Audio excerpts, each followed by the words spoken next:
Hoje, na fase das comunicações, eu tinha começado a ler uma nota, acabou não dando tempo, uma nota do Fórum das Carreiras Típicas do Estado do Espírito Santo, o FOCATES, que reúne muitos funcionários exemplares e que fazem um trabalho muito digno em prol do Estado e da sociedade. Então, a nota do FOCATES diz: alerta a sociedade ao título. Em meio a um turbilhão de escândalos públicos, o Brasil parece viver num cenário de eterna colônia.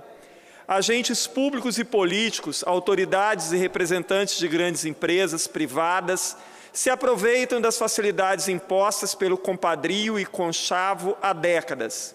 As regras eleitorais e a falta de adequada fiscalização dos partidos políticos contribui para que o processo eleitoral vigente fosse corrompido, restando evidenciado o propósito de enriquecimento ilícito e formação de grupos políticos para a perpetuação no poder. Esses atores se utilizam do erário para destruir o pacto social de confiança existente entre governo e sociedade.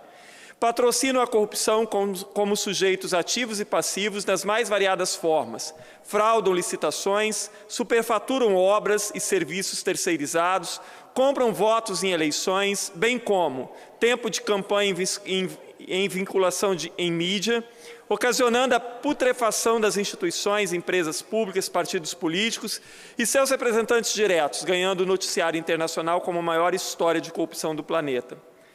Para lutar contra a corrupção e a lavagem de dinheiro, o cidadão tem duas alternativas. A primeira é, enquanto sociedade civil organizada, exigir a participação direta nas decisões estatais e cobrar o sentido do exercício da soberania, fiscalizando a atuação dos mandatários do poder popular. A segunda é buscar amparo junto às carreiras de Estado, formada por servidores estatutários, estrito sensu, que exercem atividades típicas e exclusivas, essenciais ao funcionamento do Estado brasileiro, nas áreas de segurança pública, fiscalização fazendária, auditorias e controle de advocacia pública, que detém a prerrogativa constitucional de zelar pelo patrimônio público, exercendo o controle estatal, orientando a atuação dos administradores para servirem apenas ao interesse público, prevenindo e investigando desvios. Essas carreiras estão organizadas para defenderem o Estado democrático, prevendo direitos, garantias fundamentais e princípios constitucionais. Para tanto, alertamos a população que observem a forma com que as contas do Estado estão sendo contabilizadas. 1.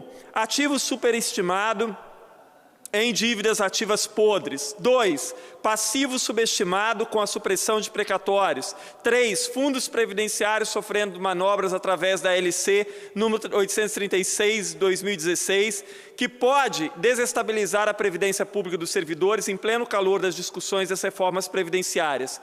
4. Aplicação insuficiente de recursos públicos em educação, indo de encontro ao texto constitucional. Por fim, notícias da imprensa local também dão conta que em 2017 o governo deixará de arrecadar 1,3 bilhão com renúncias fiscais, com previsão de acréscimo dos benefícios em 6% até 2018.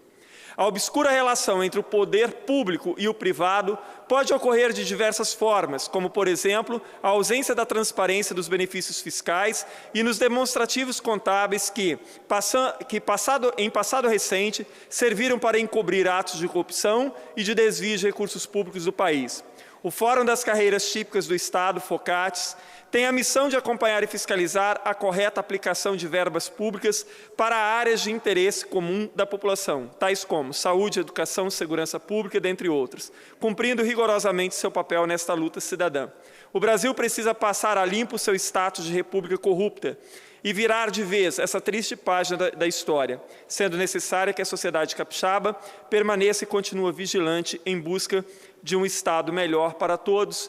Parabéns para a FOCATES, um texto muito pertinente para esse momento.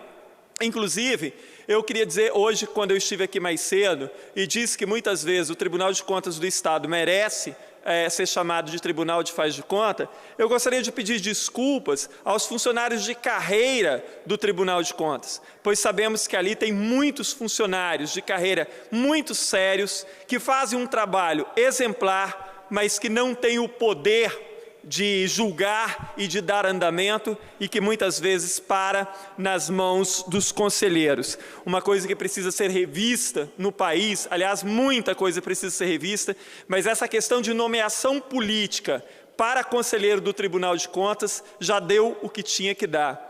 Você ter conselheiros do Tribunal de Contas condenado por improbidade administrativa. O Espírito Santo tem uma cadeira de conselheiro vaga há quase 10 anos, cujo conselheiro é acusado de vários crimes de corrupção. Você tem conselheiro no Tribunal de Contas que já estiveram envolvidos em operações como a Lee Oswald, por exemplo. Então, assim, em que ponto uma pessoa que sempre esteve imiscuída na política pode depois ser conselheiro do tribunal e julgar com imparcialidade as contas? Então, às vezes eu fico observando que se é um inimigo do rei, então esse talvez tenha suas contas rigorosamente avaliadas ali. Se não, ao contrário. Hoje denunciei aqui, e volto a falar sobre isso, a questão do filho do ex-secretário de Fazenda, José Teófilo, o filho dele, que está nomeado no Tribunal de Contas, o Felipe Sá de Oliveira, que era sócio, assim como o próprio José Teófilo, sócio do Paulo Hartung na empresa Economos. Então, como é possível isso? Uma pessoa que era sócio do governador, agora está dentro do Tribunal de Contas e provavelmente tendo acesso ali, se não participa das averiguações da conta do governo, é uma pessoa que tem acesso a estas informações. É lamentável o que ocorre aqui no Espírito Santo. E eu fico imaginando, às vezes, o que mais ocorre nesse Estado e que nós desconhecemos. Porque as coisas que estão vindo à tona já são de arrepiar.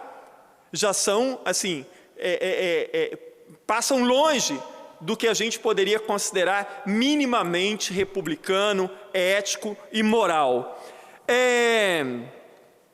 Nós, hoje, aqui, tínhamos, e nós já falamos sobre isso, mas eu volto a falar, a questão de como, aqui no Estado, existe uma promiscuidade entre as instituições e entre o público e o privado também. Exemplo do que eu falei a respeito deste rapaz, filho do José Teófilo, ex-secretário da Fazenda, réu junto com o governador Paulo Hartung, naquele processo do posto fantasma de Mimoso do Sul, e ambos sócios do governo Paulo Hartung na empresa Economos. Então, assim, que tipo de relações existem aqui nesse Estado?